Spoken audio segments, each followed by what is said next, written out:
cloud-based software giant Salesforce has stopped registering some of its EU sales in the United Kingdom, instead of moving them to Germany, France, and Ireland. In its annual report, Salesforce announced these changes and cited the volatility of pound sterling following Brexit that cost the company $79 million last year. In an attempt to minimize the impact of Brexit on its bottom line, Salesforce has now decided to start charging customers directly from local stores in Germany and France. It has also started investing more heavily in its resources in Dublin.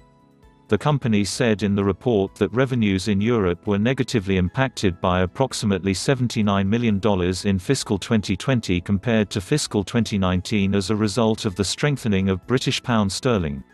It was further added that we recognize that there are still significant uncertainties surrounding the ultimate resolution of Brexit negotiations, and we will continue to monitor any changes that may arise and assess their potential impact on our business.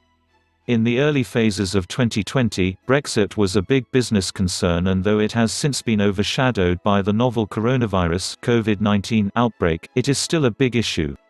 The European business accounts of Salesforce accounts for roughly a fifth of its annual revenue, which came in at $17 billion in 2019. In the past, the CRM giant had announced plans of increasing its Irish workforce to around 3,000 staff over 5 years. It is now not clear whether Brexit will affect these ambitions.